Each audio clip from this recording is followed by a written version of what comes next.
अंबाजोगाई शहरात योगेश्वरी महाविद्यालयाच्या पाठीमागे अमृतेश्वर नगर वसाहत आहे. नवीन वसाहत नाही.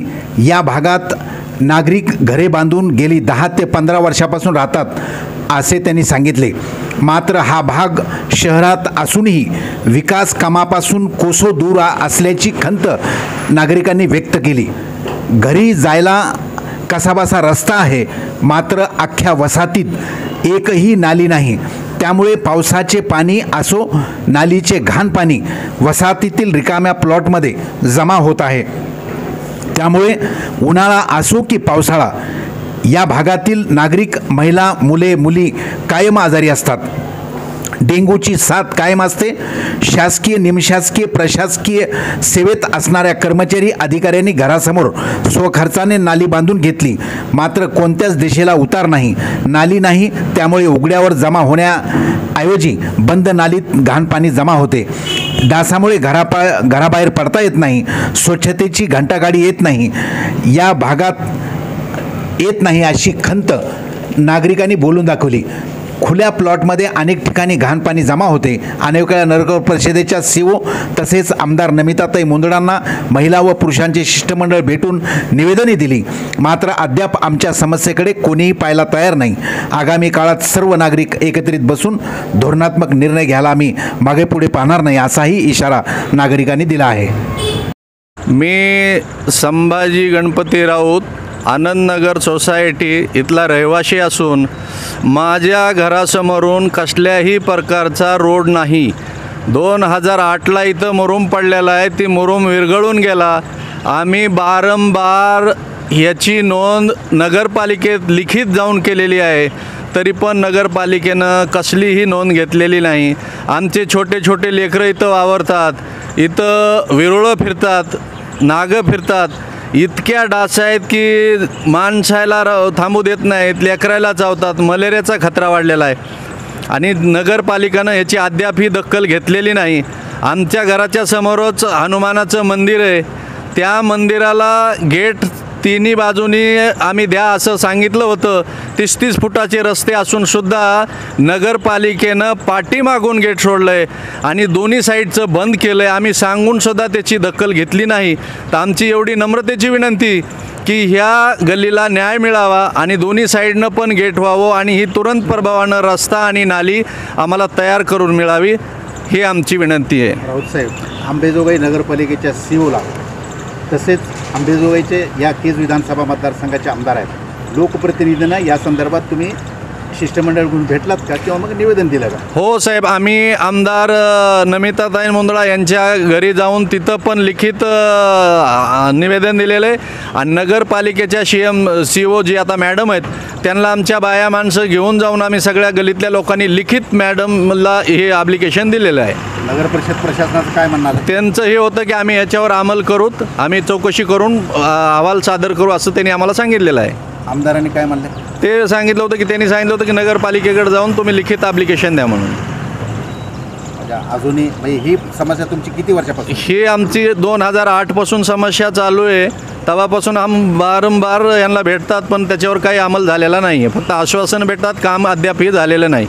तिकडं नागझरीपर्यंत प्रमोद महाजनच्या शाळेपर्यंत इकडं माणसं नसलेल्या ठिकाणी पण रोड आणि नाल्या झाल्यात आणि आम्ही इथं राहतात. वारंवार जाऊन भेटूनसुद्धा आम्हाला रोड किंवा नाल्या झालेल्या नाहीत.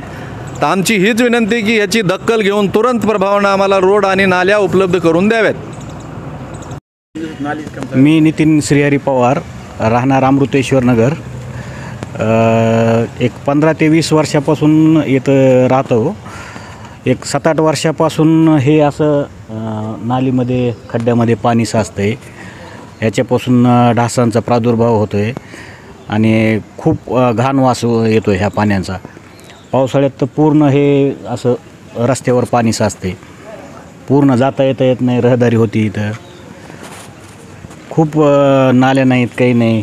नाल्याचं प्रस्ताव बरेच वेळेस नगरपालिकेत मांडूनसुद्धा नगर परिषदेकडे तुमच्या या वसाहतीमधल्या नागरिकांनी म्हणजे तक्रार केली नाही का? तक्रार केली होती, 2 वेळेस केली होती तक्रार. मग नगर परिषदेनं काय प्रतिसाद दिला? काहीच प्रतिसाद दिला नाही त्यांनी. माझ्या ही परिस्थिती तुमची पावसाळ्यामध्ये काय म्हणता? पावसाळ्यामध्ये तर खूप हे होते. आता सध्या उन्हाळ्याचं आहे तरी एवढं हे आहे इथं पाणी हा रस्ता पूर्ण पावसाळा पाण्याने हे होतं. पाण्यानं भरलेलं. इकडं आहे, इकडं पाठीमागं आहे, याच्या कुठेच नाल्या राहिलेल्या नाही तिथे. अमृती शेडनगरमधील एक नागरिक आहे. या वस्तीमध्ये मला राहायला येऊन 7 वर्ष झालं, परंतु नाल्या काढलेल्या नाहीत. त्यामुळं सांडपाण्याचं व्यवस्थापन व्यवस्थित नाही. सांडपाणी प्लॉटमध्ये साचत आहे, त्यामुळं डास वाढत आहे, रोगराईचं प्रमाण वाढलेलं आहे.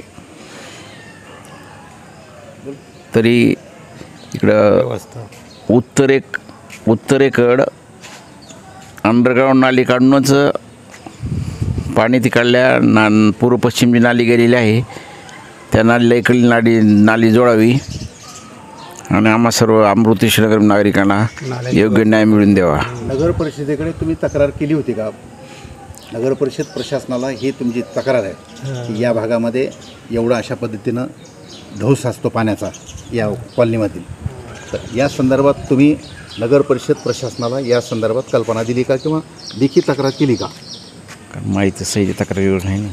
लेखी तक्रार केलेली आहे नगरपालिकेकडं, परंतु त्याची काही दखल घेतलेली नाही. म्हणजे नगर परिषद प्रशासनाचा इंजिनियर किंवा मग सीओ मॅडम त्यांनी काही शिव किंवा नगर रचनाकारांनी काही पाणी वगैरे काही केलेलं नाही, तेवढी कधी आलेलं दिसलेले नाहीत. म्हणजे हे किती वर्षापासून पाणी साचतं इथं या ठिकाणी? हे आता पूर्वीपासून असंच आहे.